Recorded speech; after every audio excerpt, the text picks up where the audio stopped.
안녕하세요, 난리부르스입니다. 이번 영상은 기타를 독학으로 하고 계신 분들이 공통적으로 가지고 있는 문제점이 있어서 이번 영상을 만들게 됐습니다. 기타를 독학으로 하신다면 반드시 이 영상을 좀 봐주시길 바랍니다. 왼손으로 코드나 멜로디 연주를 하다가 잘못 잡았을 경우에는 소리가 이상하기 때문에 본인이 스스로 인지할 수가 있어요. 그런데 문제는 오른손으로 리듬을 연습하고 연주할 때는 잘못된 자세로 연주하거나 잘못된 리듬을 연주하더라도 본인이 스스로 인지하기가 굉장히 어려워요. 좋은 선생님께 수업을 받는다면은 반드시 지적받을 부분인데 독학으로 기타를 오랫동안 연주하다 보면은 안 좋은 습관으로 굳어져 버려요. 그래서 오히려 기타를 독학으로 오래 치셨던 분들이 조금 더 힘들 때가 있어요. 기타나 드럼 같은 경우에는 리듬을 위해서 움직이는 동작이 크기 때문에 자세가 굉장히 중요해요. 자세가 좋아야 좋은 리듬이 나오고요. 좋은 자세를 가지지 못하면 좋은 리듬을 연주할 수가 없어요. 제가 생각하는 기타 교수법 중에 가장 잘못된 부분이 리듬이라고 생각해요. 정확한 자세를 알려주지 않고 리듬을 시작한다든지 또는 비트나 액센트에 대한 개념 없이 리듬을 시작한다든지 그러면은 반드시 잘못된 습관이 생기게 돼 있어요. 제가 지금 유튜브 영상으로 만나 뵙고 있지만 그래도 기타를 배우기 가장 좋은 방법은 좋은 선생님을 찾아가서 수업을 받는 거예요.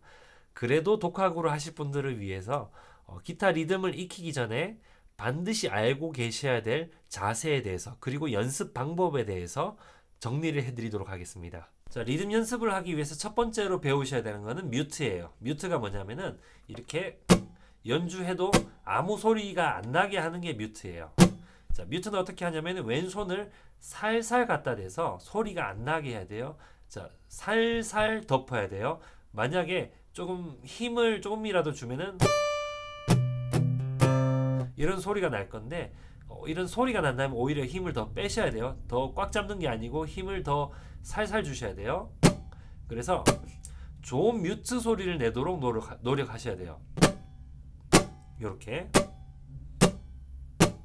리듬 연습할 때 뮤트를 해야 되는 이유는 오른손에 신경을 집중하기 위해서예요. 오른손 자세에 대해서 이렇게 해야지라고 생각했다가 코드를 잡으면은 또 잊어버리고 원래 연주하시던 습관대로 연습하시게 될 거예요.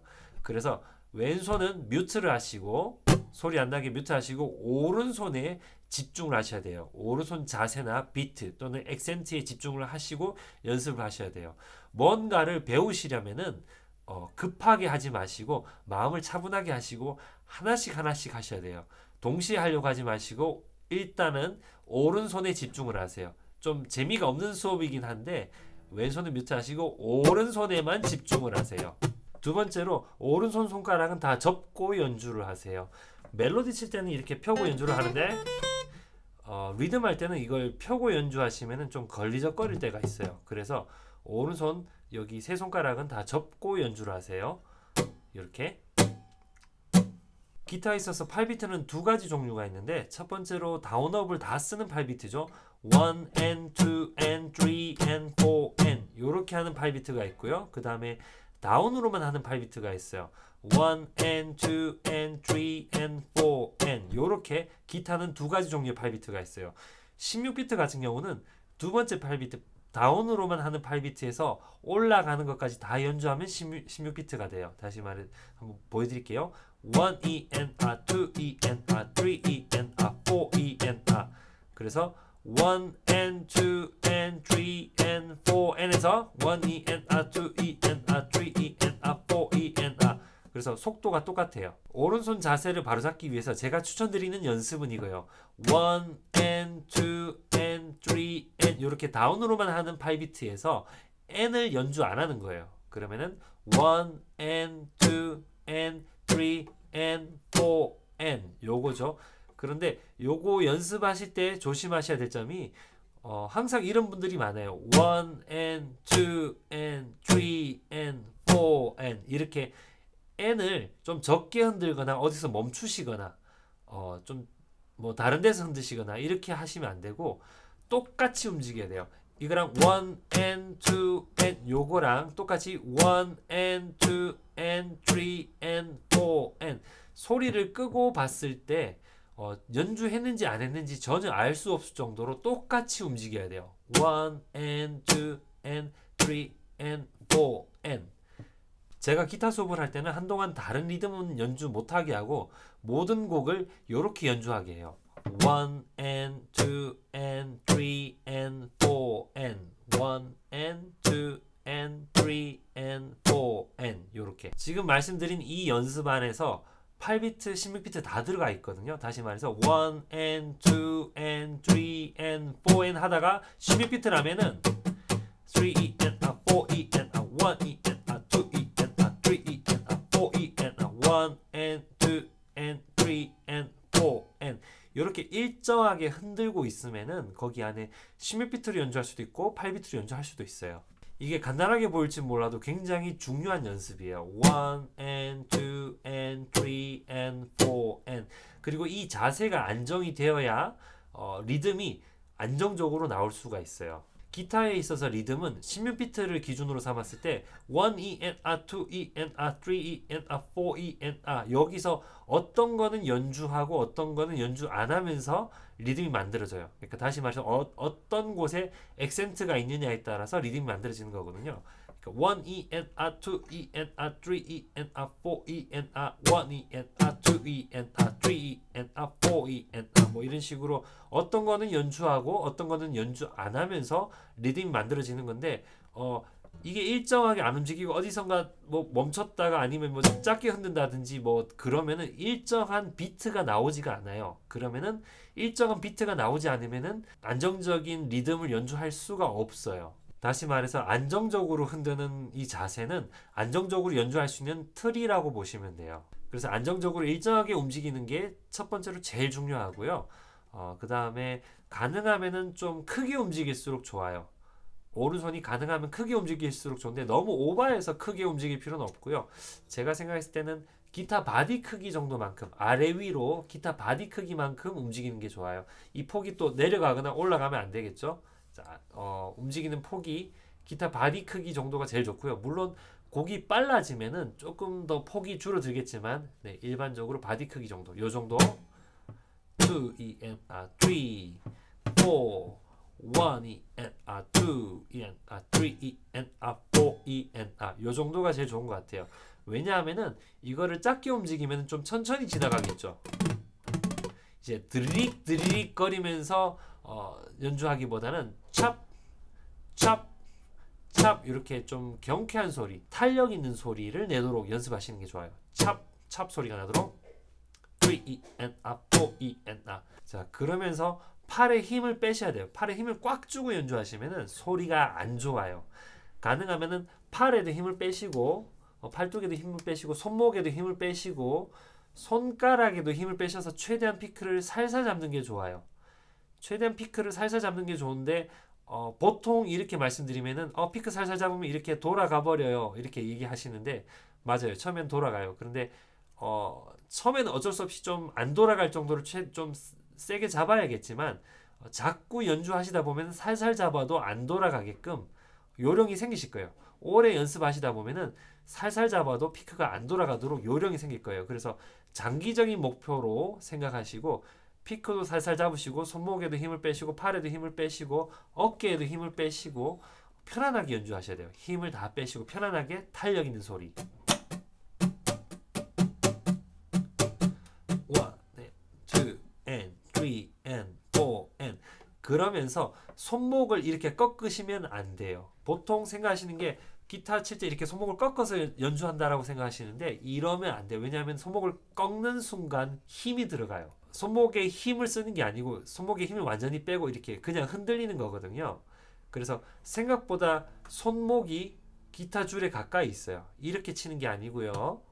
이렇게 꺾어서 치는 게 아니고 생각보다 손목이 기타 줄에 가까이 있어요. 이렇게. 그러면 제가 좋은 예와 안 좋은 예를 한 번씩 보여드릴게요. 그냥 코드는 간단한 오픈 코드를 잡을 건데 최대한 피크를 살살 잡고 손목에 힘을 빼고 팔뚝에도 힘을 빼고 일정하게 원인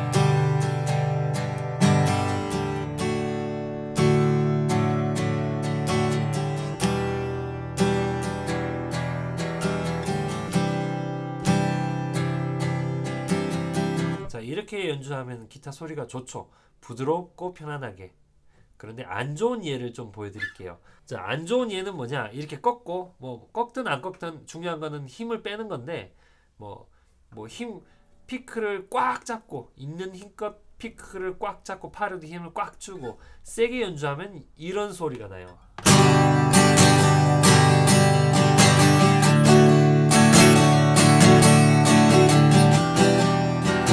예, 듣기가 안 좋죠. 피크를 꽉 잡고 연주하면 소리 크기는 조금 더 커지는데 소리 질이 별로 안 좋죠.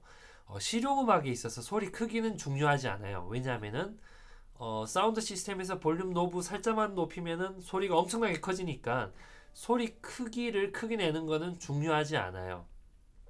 좋은 소리를 낸 다음에 사운드 시스템으로 소리를 키우면 되니까 소리 크기는 중요하지 않고요. 자, 이게 연습이 잘 안 돼 있으면은 아무리 비싼 기타를 가지고 있어도 좋은 소리를 못 낸다면 의미가 없죠. 좋은 소리를 내려면은 지금 제가 방금 말씀드린 부분을 좀 많이 연습을 하셔야 돼요. 힘 빼고 연주하는 거죠.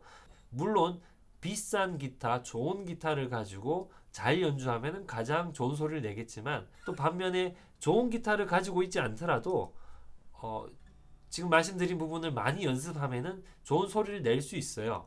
그래서 이번 영상은 기타 가격을 높여주는 연습이라고 보시면 돼요. 리듬 할 때 좋은 소리를 내려면은 피크도 얇은 피크를 쓰는 게 좋아요. 솔로 하거나 뭐 멜로디 같은 거 연주할 때 스케일 연주할 때는 좀 두꺼운 피크를 써야 좀 강하게 표현할 수가 있는데 리듬 할 때는 얇은 피크를 쓸수록 좀 부드럽게 연주할 수 있어서 보통 통기타로 코드 치시는 분들은 얇은 피크를 쓸수록 좋아요. 그리고 리듬을 할 때 오른손이 움직이는 각도랑 줄의 각도가 90도가 될수록 좋은 소리가 나요. 그런데 간혹 가다가 몸집에 비해서 기타 바디가 좀 클 경우에 다시 말해서 팔을 겨우 이렇게 올릴 경우에 좀 이렇게 움직이는 경우가 많아요. 각도가 이렇게 되면은 좋은 소리가 나지 않아요. 90도가 돼야 돼요. 그래서 기타 바디를 작은 거를 쓰는 걸 별로 추천하진 않는데 이런 자세로 보면은 기타 바디가 좀 작은 게 좋죠. 또는 어떻게든 팔을 이렇게 위로 걸쳐 가지고 이런 각도가 아니고 90도로 움직이도록 90도로 움직이도록 자세를 맞추셔야 돼요. 그리고 스트러밍 하는 위치도 굉장히 중요해요. 그런데 일반적으로 브릿지랑 가까운 곳에서 연주할수록 좀 딱딱한 소리가 나고요. 넥으로 가까이 갈수록 좀 더 부드러운 소리가 나요. 어디에서 연주하는 것이 정답이다라고는 말씀드릴 수가 없어요. 그 음악에 맞게 오른손 위치를 좀 조정을 해야 돼요. 그리고 일반적으로는 여기 사운드홀에서 3분의 1 지점 여기 넥이랑 가까운 3분의 1 지점에서 많이 연주를 하고요. 오픈 코드 기준이에요. 보통 여기서 많이 연주해요. 근데 소리 한번 들려드릴게요. 브릿지랑 가까우면 좀 딱딱한 소리.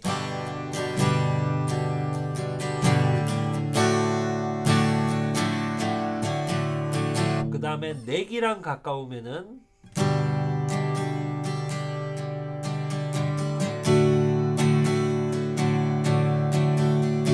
그 다음 사운드홀 위에서 연주해 볼게요.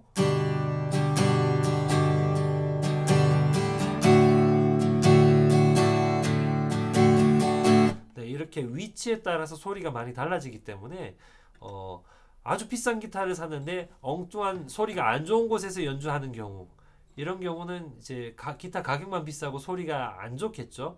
그래서 연주해 보시면서 여기서 연주하는 게 가장 좋은 것 같다라는 위치를 찾으세요. 그리고 나서 또 음악에 따라서 요 곡은 여기서 연주하는 게 좋겠다. 요런 소리를 내고 싶을 때는 여기서 연주하면 되는구나. 요렇게 좀 자료를 남겨 놓으시는 게 좋아요.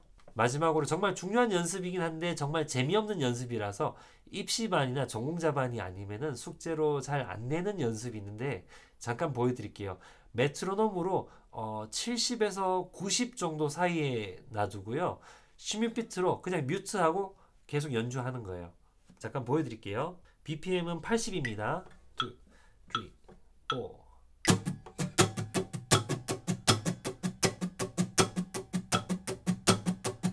입시반이나 전공으로 시작을 했다고 하면은 이거를 하루에 30분에서 3시간 정도 그리고 적어도 3개월에서 6개월 정도는 해야 좀 좋은 소리로 정확한 비트에 연주를 할 수 있게 돼요.